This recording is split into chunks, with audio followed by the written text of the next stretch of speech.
right. Well, Shane, how in the hell are you? I love that we record on Mondays because I'm always like fired up on Mondays, Yeah. and like on Mondays is just a good day for me. But how's your day going, man? I was gonna say I had a great weekend and the day is not bad. Like everybody else, dealing with a couple problems that are rearing their ugly heads, Yeah, which is just part of it. But overall, like I say, rolling into a good week. Excited for it and just looking forward to the next week. It's near yeah. the end of the quarter, which is always a big time for me.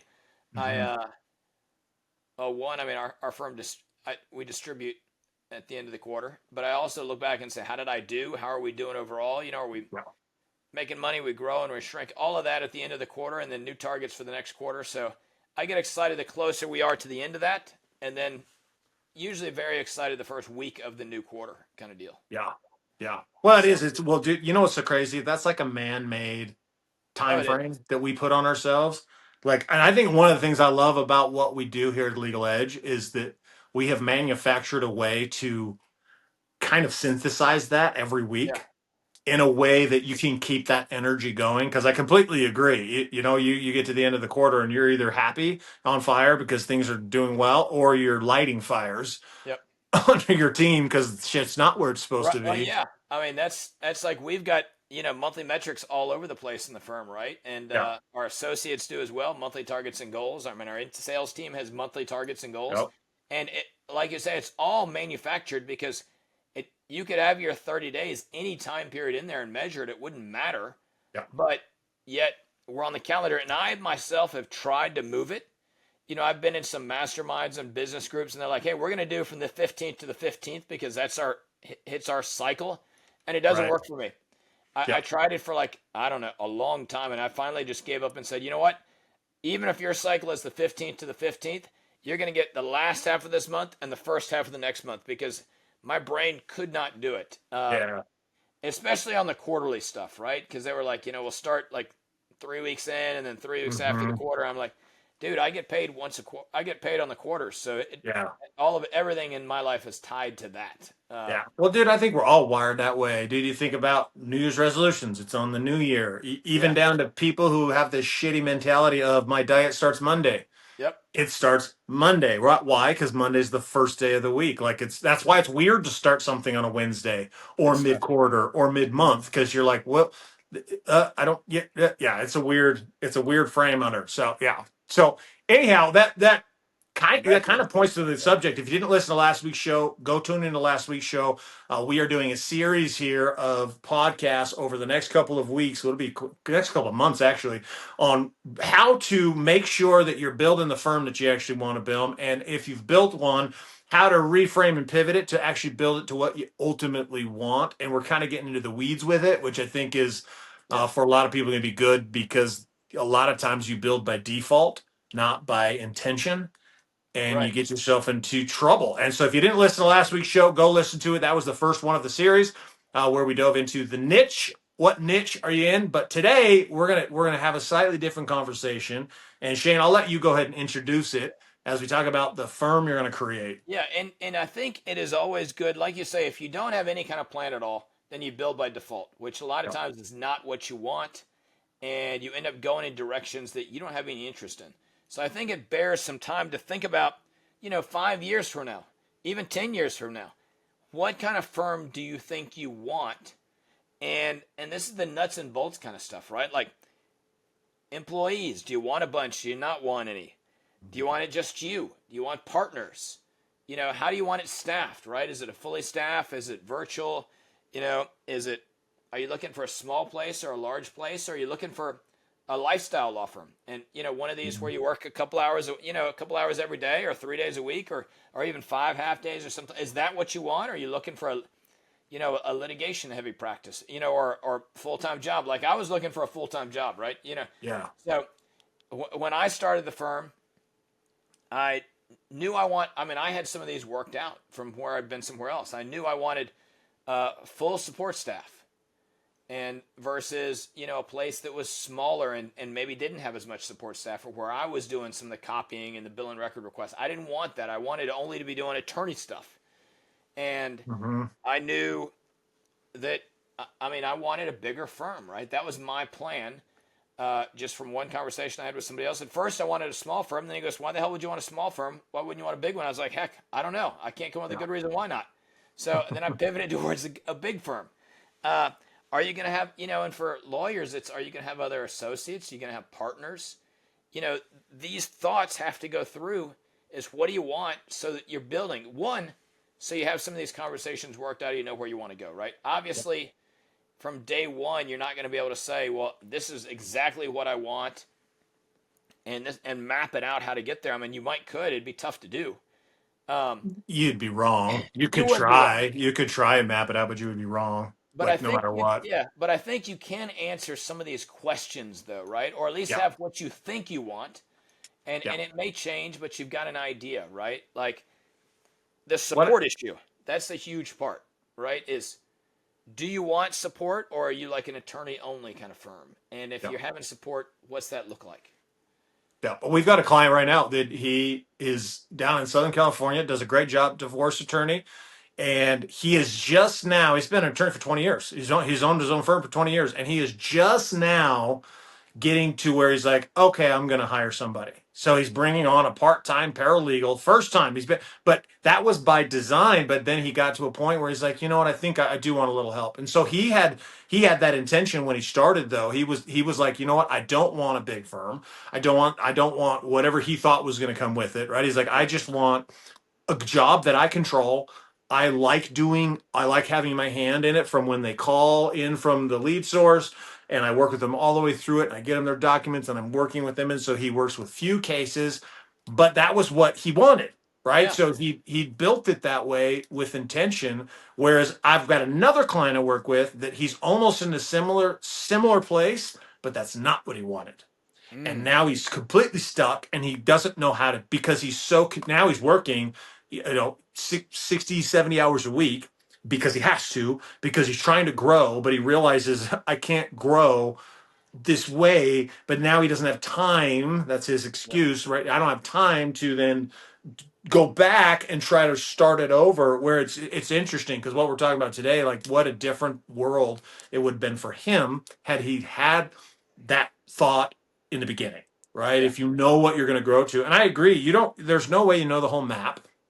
You can't know it, but you can have an idea of what you want to build. Right. And I think something that becomes hard, and maybe speak to this, Shane, because everyone that starts out alone, right? We start out on our own. We're doing our own thing, and we have to have every hat, right? We're doing all Right. these things ultimately, unless we, had a bunch of money from somebody that just gave it to us and like, here, go, start it this way, which that's a unicorn, so we won't even I address don't know that. those people, Trevor.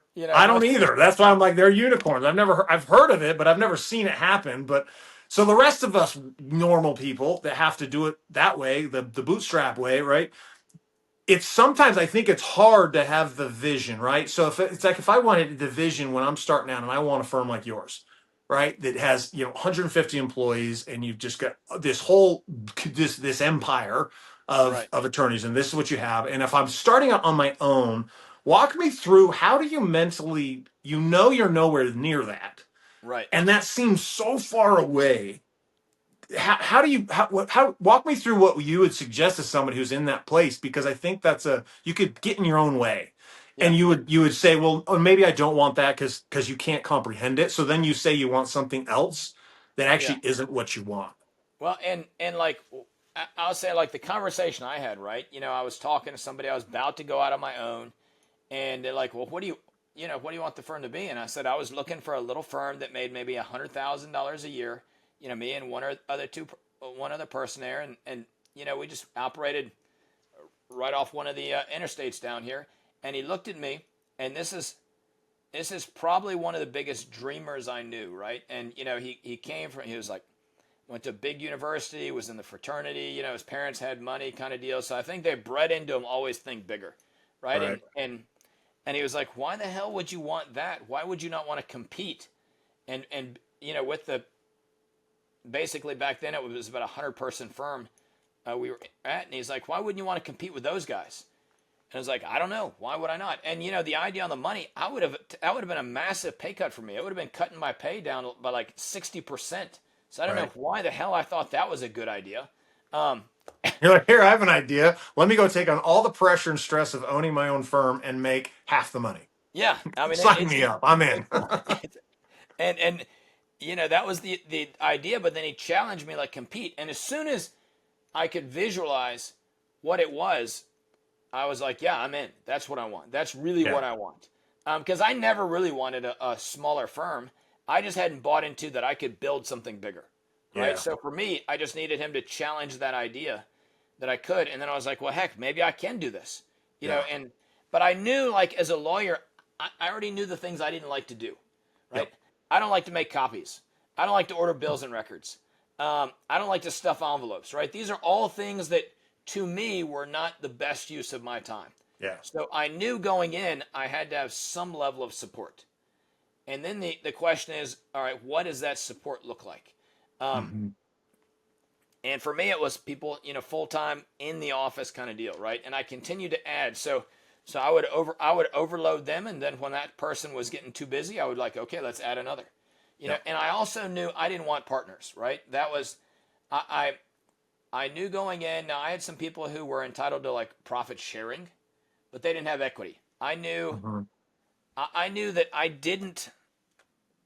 Let me rephrase. I knew I wanted my law firm to have value and to have a significant amount of value. And so based on that, it meant I didn't give away partnership for free. Right. So because I firmly believed, hey, if you can sell a grocery store, you can sell a gas station, you can sell a fast food restaurant, why couldn't you sell a law firm? Why couldn't it have value? So I Hmm. built with that idea that it was going to have value. Not that I was going to sell it, because uh, honestly, once it starts making great cash flow, I don't have any interest in selling. And then my kid Right. got older and was going to come work for me too. So I've never had this idea I'm going to sell my law firm and give it to somebody else. That's not the driving goal. But it should be created to have value that's not wholly dependent on myself. For Hmm. me, Yeah. um, and I wanted something that I could transfer to one of my kids who is a lawyer, and then they could continue that growth and that cash flow basically. Yeah. Um, so that was probably that conversation, right? Is like, do I want to be a small firm or do I want to be a bigger firm, right? What's ideal for me? And Yeah. then it's, if I'm a small, and do we have attorney support or do we not have attorney support? That's the biggest thing. And by that, I mean, are you hiring paralegals or are you hiring secretaries, right? That's a Yeah. difference. A secretary takes your messages, maybe opens your mail, maybe sorts it into piles, but that's really what they're doing. They're like a receptionist Yep. versus a case manager or paralegals actually doing attorney work. They're actually talking to clients, they're communicating to them, they're getting some of the updates, things like that. I wanted that for me so that I Hmm. could, I mean, honestly, the time I was in court a lot. So if you don't have that, then your life is miserable because you Hmm. go to court all day, you get out, you get all your messages, and you're on the phone for 3 hours updating people anyway. I mean, so it's just, to me, it was miserable Yeah. because I was always behind just churning, right? Giving people updates. So I knew I didn't want that. So for me, it was, do I want to be smaller, big or small? Do I want to have support or minimal support, right? And I would qualify, like, if you're going to have VAs overseas, that's probably minimal, maybe minimal support or maybe a little bit more depending on what you've got. But most of the time in my mind, minimal support is receptionist, secretary versus case manager or paralegal who's talking and updating clients. Yeah. Um, and then just an idea of what does that first associate look like, right? Are you bringing in partners or you're not? Because there are lots of law firm partnerships where there's three partners and they pretty much just split everything, and they're either sometimes they pool all their money and split it. Sometimes others, they just share expenses and split, right? Which works well for a ton of people. But it wasn't what I wanted. I wanted what I would consider a legit firm where everybody Hmm. worked really, it was invested in the firm, working as the Yeah. associates, senior associates, things like that. So I built towards that. Uh, I mean, those are probably the first three questions, right? I guess the fourth would be is like, what kind of lifestyle do you think you want? Hmm. And I don't think you can know that until you actually get there. But No, that's like, yeah, before you made any real money, it's hard to say yeah, what your life's going to be like when you have money or when you've built and established a firm that's right. working. I think something you brought up, to take another spin on one of those questions, is also you figured out what you didn't want, Yeah. right? and I think that's big too. Is you can almost sometimes figure out through reverse, right, what Right. you want when you figure out what you don't want. You're like, I don't want to do this, I don't want to do that, I don't want to do that. Okay, so what would that mean? What would I need to have in place so that I'm not doing that? Which I think is a very, very valid way of figuring this out. It's also figuring out what are you good at Yeah. and Right. how do you double down on that thing. And is Right. there, and I know the answer to this question, but like asking yourself the question, is there a way to build this firm that gives me that? Right? Right. Can I build a firm that I'm allowed to stay in my unique ability, the thing I'm great at, the thing I love to do? And everybody's different. So some people may love being in a courtroom. Others I know do not want to be in a courtroom at all. So don't build a firm that requires you to be in a courtroom. Right.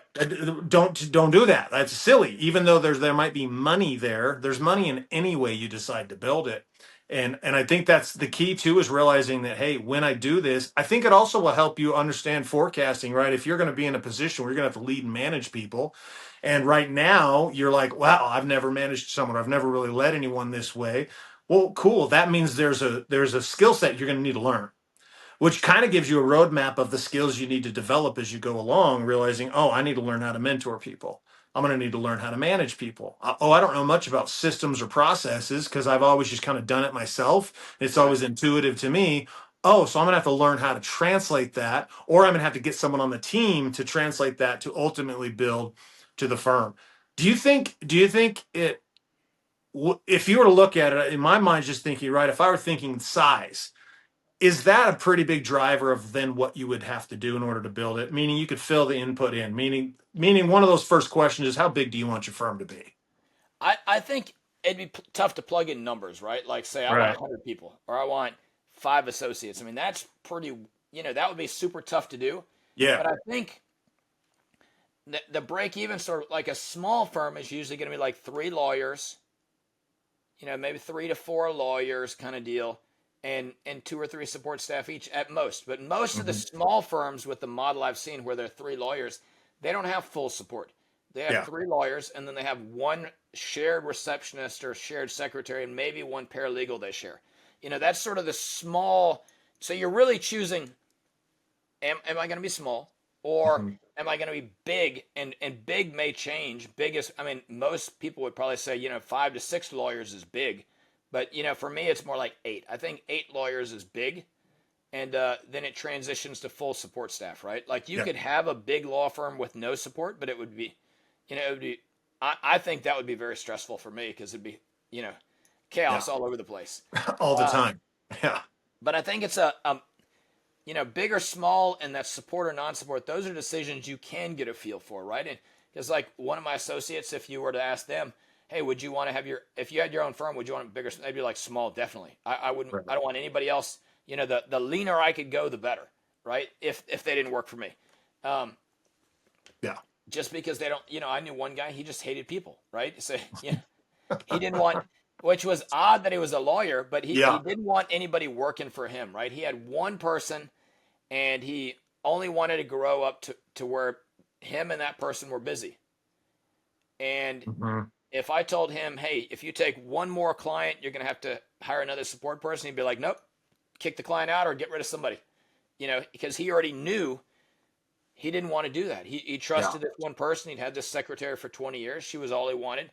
He hated, and usually you get these stories of, well, I tried to expand, or I tried to bring an associate, and I tried to bring another, and it just didn't work, and I just don't want to do it again.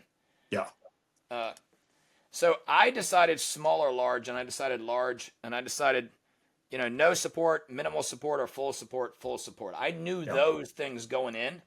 Um, and then I knew if I had a partner, they had to really be a partner. They couldn't Hmm. just roll in and just be like another lawyer. They had to bring value to my business, Gotcha. which to me meant new cases, right? They had to Hmm. bring a book of business. And I think that's another one of these questions, and I know we're talking about it in another episode, is, how are you going to advertise? How are you going to get your cases, whatever they are, into your firm? And, like I knew I wanted to advertise. Day one, I knew that. Yeah. So it was like, okay, how do I build towards that versus I'm going to only work on referrals? Well, how do I work on that? Yeah. You know, uh, Oh, Yeah. what I That, you said something too is, it's okay to not be able to do. What I want to say is, there's no wrong answer here. yes. You're building the firm for you. Whatever firm you want, you can make that happen, and you can make a good living doing it. Whichever, any one of these choices can be great if that's what you want. You just need to build towards that and do it correctly. Yeah. I think the key there is you've got to be honest with Yeah, yourself and you'll be influenced, right? So Shane, you were influenced right out of the gate. The guy says, hey, and he was a big dreamer. So he's like, well, why would you do small?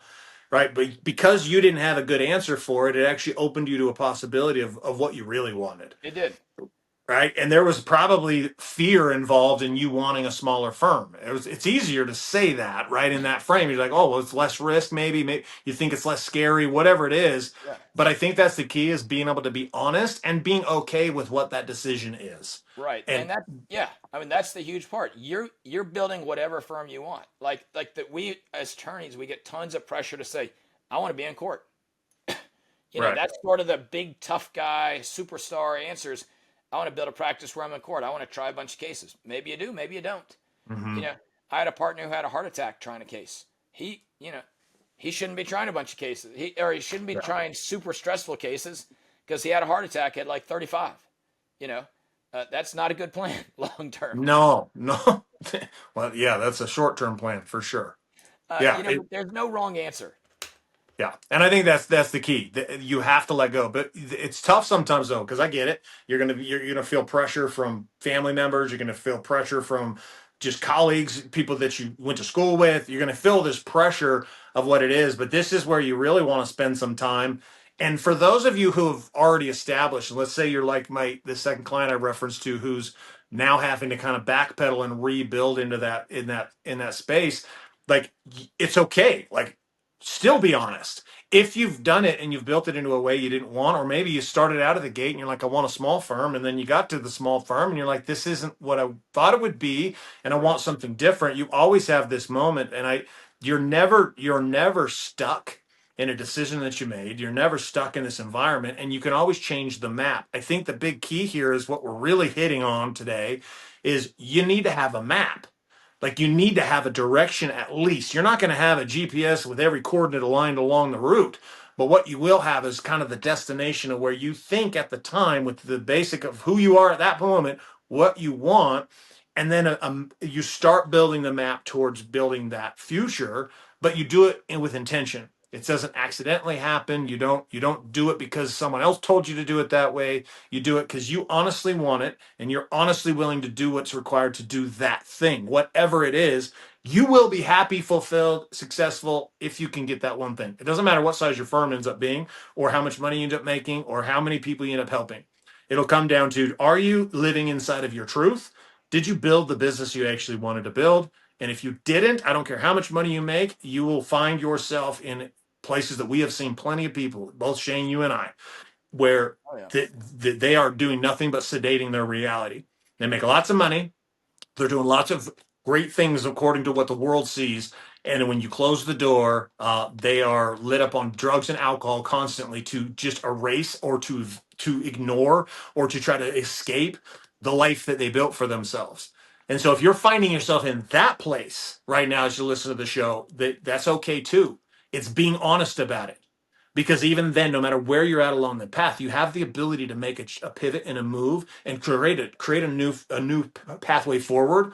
Because maybe you built that without the map, you just kind of fell into it, and you're doing an area of law, maybe whatever it is, you're doing something it's not your thing, and you're not trapped into it. You're really not, and it's you feel like it. I get it, and it feels like it. You start feeling isolated. You start feeling completely alone.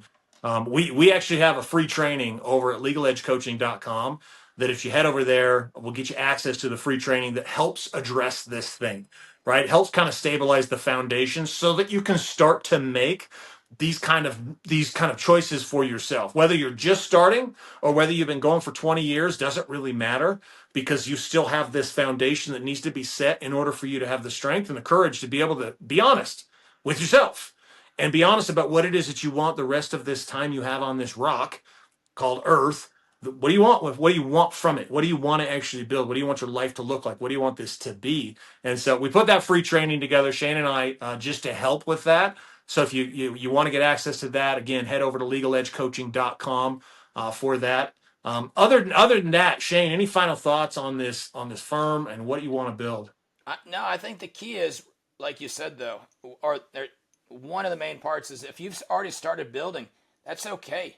Right? This is you just start making small changes, knowing where you want to go, and it lets you modify what you're doing. Right? It helps you make better decisions without burning down what you've got. Because even if you had a totally different practice area, you had everything worked out, you had 5, 6 staff members, and you were like, I hate this area of law, you can pivot. I mean, I know Mm-hmm. people who pivoted from a big firm to a small firm, and they did it. They actually did it in one day. It was a bad day, but for a lot of people. But I mean, they Yeah. reduced their staff by 70% in one day. They put new case criteria over, and inside of like 3 months, they had pivoted from big firm to a small firm, like hardcore in that way. Now growing, I don't think you can grow that fast, but you can definitely start to grow and add and change and pivot towards what you want. Yeah. And like the one client who's working 70 hours and doesn't know a way forward. I mean, as bad as it sounds, that's probably as long as he's got cash flow, that's a pretty solvable issue. Right? Yeah. I mean, now that doesn't mean it won't take time for the client to do it, but that's pretty solvable. I mean, you can make that. You could come home and spend a weekend and map that out and work on those transitions Yeah. pretty quick. Yeah. Well, that's one of the things we do is we help you attorneys just like you map these things out, using the same systems, formulas, everything, Shane, that you use to build your firm to where it is today, right? And it's these Right. same things we do. We do events, usually about every other month or so. We've got one coming up in October. So if to learn more about those, you can also head over to legaledgecoaching.com and get in a room. I mean, there's nothing like being in a room with other attorneys when you're all trying to map this thing out together and you get perspective from other attorneys who are trying to build their firm the way they want to do it and kind of set those targets and figure out and establish, hey, here's where I'm at, here's where I want to go, what are some critical moves I need to make over the next 90 days or the next 6 months or the next year to get me where I say I want to go, right? And And it's physically nice say because what you want to do. I yep, think being in a room full of people who are all working on this issue, it's permission to say what you really want, right? Because yeah. there's a lot of pressure to say, bigger, make more money, whatever. But it's not what you want. You need to go a different way. Yep. Yep. There is. And in an environment where you've got plenty of people that have done all of it from small to big to across the board, and no matter what you want, you've got access and resources to be able to help get that done. Right. So that's you. Head over to legaledgecoaching.com. As always, if you got value from today's show, go ahead and share this show up with somebody you know who might get value. Give us a like, a subscribe. We appreciate you. This show is growing organically for a reason, because of people like you who are sharing this show up. So we appreciate you guys being listeners of the show today. And we'll see you guys in the next Next week. episode as we dive into the next step, the next process after you've figured out what size firm you want to grow. So have a fantastic rest of your day, guys.